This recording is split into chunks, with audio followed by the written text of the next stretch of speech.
पुराना गांव कुसुमपुर। चारों तरफ खेत, टूटी कच्ची सड़कें और रात होते ही ऐसा सन्नाटा कि जैसे हर चीज किसी डरावनी शक्ति के अधीन हो। यहां गांव में कुछ दिनों से रात में लोग एक एक करके गायब हो रहे हैं और इन्हें कौन गायब कर रहा है ये कोई नहीं जानता। इस वजह से यहां के लोग रात में बाहर निकलने से डर रहे हैं। वीरेंद्र शहर में रह रहा था। उसके पिता की हाल ही में मौत हुई थी और अब उसे अपने पुश्तैनी घर और जमीन के कागज पूरे करने के लिए कुसुमपुर लौटना पड़ रहा था। शाम का समय था। आकाश में हल्की धुंध थी और सड़कें लगभग अंधेरी। वीरेंद्र ऑटो में बैठा गांव की ओर बढ़ रहा था। ऑटो वाला चुपचाप ड्राइव कर रहा था। वीरेंद्र ने मजाक में कहा, भाई रात में तो काफी सुनसान रहता है यहाँ। ऑटो वाला बस एक ही बात बोल पाया, साहब कोशिश करना रात को बाहर मत जाना।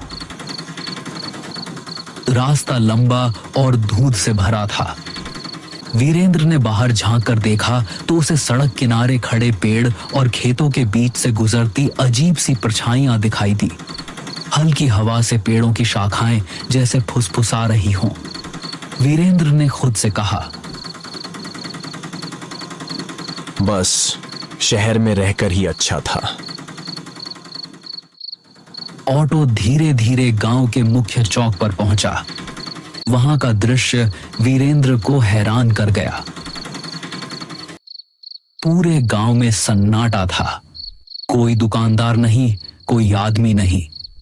चौपाल खाली थी। कुत्ते भी अपनी जगहों पर भौंक रहे थे। वीरेंद्र ने ऑटो वाले से कहा, भैया आप जाओ। ऑटो वाला सिर हिलाकर चुपचाप वहां से चला गया। वीरेंद्र अपने पुराने घर की ओर बढ़ा। पुराने रास्ते, टूटी सीढ़ियां और जर्जर दीवारें उसे बचपन की याद दिला रही थी। घर का दरवाजा अजीब तरह से बंद था। वहीं उसे अपनी बचपन की दोस्त मंजरी दिखाई दी। मंजरी अब अकेली रह रही थी। उसका चेहरा थका हुआ और डरावना लग रहा था। मंजरी ने धीरे से कहा, और वीरेंद्र इतने साल बाद कैसे हो, क्या हालचाल है और यहां आना कैसे हुआ? हाँ मंजरी, मैं ठीक हूं। मैं बस अपनी पुश्तैनी जमीन का कुछ काम पूरा करने आया था। लेकिन यह बताओ, ये गांव में इतना सन्नाटा क्यों है? वीरेंद्र, हर रात यहां कोई ना कोई आदमी गायब हो जाता है। कोई आवाज नहीं, कोई निशान नहीं। बस सुबह जमीन पर एक काला निशान मिलता है, जैसे किसी ने उन्हें जला दिया हो। वीरेंद्र ने हंसकर कहा, मंजरी, ये सब मनगढ़ंत बातें हैं। गांव वाले डरावनी कहानियां बनाते हैं। अगर तुम इसे हल्के में लोगे तो शायद बाद में पछताओगे। रात में बहुत अजीब चीजें होती हैं। आवाजें, परछाइयां और कभी-कभी नाम पुकारने वाली आवाजें। वीरेंद्र ने उसे शांत करने की कोशिश की, लेकिन उसके मन में डर बैठ गया। वह जानता था कि रात अब शुरू हो चुकी है और गांव का सन्नाटा धीरे धीरे उसे अपने घेरे में ले रहा है। रात गहरी होने लगी।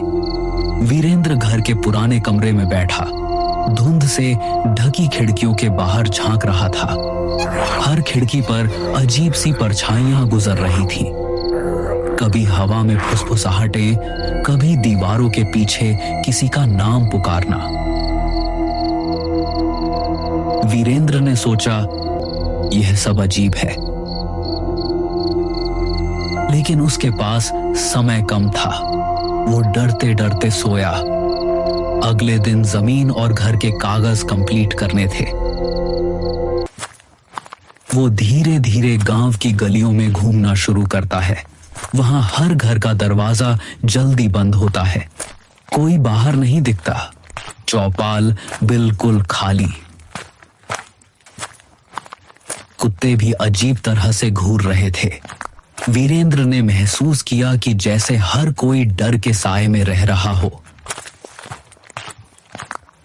तभी उसे गांव का पुराना पंडित दिखाई दिया। पंडित बुजुर्ग और गंभीर थे। उनका चेहरा समय की मार झेल चुका था। पंडित ने वीरेंद्र को देखते ही गंभीर स्वर में कहा, वीरेंद्र, तुम यहां क्या करने आए हो? पिताजी के जमीन के कागज पूरे करने, लेकिन ये सब अजीब क्यों है? यह गांव शापित है और यह श्राप उसी जमीन से जुड़ा है जो तुम्हारे परिवार की थी। वीरेंद्र हैरान रह गया। उसने पूछा, कैसा श्राप? तुम्हारे दादा ने इस जमीन पर एक मंदिर गिरवाया था। उस मंदिर में एक रक्षक की आत्मा थी जो गांव की रक्षा करती थी। जब मंदिर टूट गया, आत्मा कैद हो गई। अब यह हर रात किसी इंसान की आत्मा खींचती है ताकि अपनी कैद से मुक्त हो सके। वीरेंद्र ने पंडित की बातों को बड़ी गौर से सुना, लेकिन उसके भीतर डर बैठ चुका था। वीरेंद्र ने पंडित की बातों को सोचते हुए रात बिताई। आसपास के धुंध और आवाजें उसे लगातार परेशान कर रही थीं। दीवारों के पीछे फुसफुसाहटें, हवाओं में नाम पुकारने की आवाजें और खिड़कियों से गुजरती काले साए उसे मानसिक रूप से कमजोर कर रहे थे। अगले दिन वीरेंद्र ने तय किया कि वह उस जगह जाएगा जहां मंदिर था। उसे जानना था कि क्या सच में यह श्राप उसके परिवार की गलती का परिणाम है। वीरेंद्र, मत जाओ वहां, यह खतरनाक है। तुम्हें शायद बचकर नहीं निकल पाओगे। मुझे सच्चाई जाननी है। अब डर कोई काम नहीं आएगा। रात का समय था। पूरा गांव वीरेंद्र को रोकने की कोशिश कर रहा था, लेकिन वीरेंद्र ने हिम्मत दिखाते हुए आगे बढ़ना तय किया। वीरेंद्र उस जगह पहुंचा। चारों तरफ जली हुई मिट्टी, टूटी दीवारें और बीच में एक पुराना बुझा हुआ दिया पड़ा था। वीरेंद्र ने धीरे से दिया जलाया। जैसे ही लौ उठी, जमीन हिलने लगी, हवा में सिसकारियां गूंजने लगी। वीरेंद्र का मन डर से कांप रहा था। तभी मंजरी वहां पहुंचती है, लेकिन उसका चेहरा बदल चुका था। उसकी आंखों में अब शैतानी शक्ति दिख रही थी। मंजरी इंसान नहीं थी, वो वही राक्षस की आत्मा थी जो मंदिर टूटने पर कैद हो गई थी।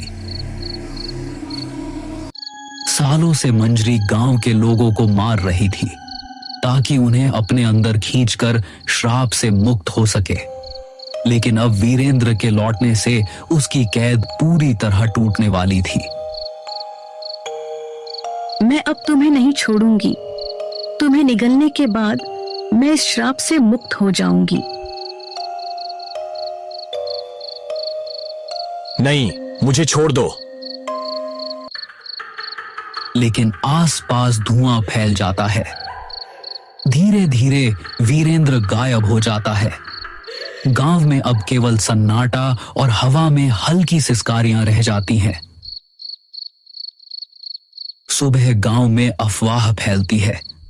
वीरेंद्र भी उस राक्षस के चंगुल में फंस गया। गांव के लोग अब और अधिक डर के साए में जीने लगते हैं। कुसुमपुर की धुंध अब और घनी हो जाती है।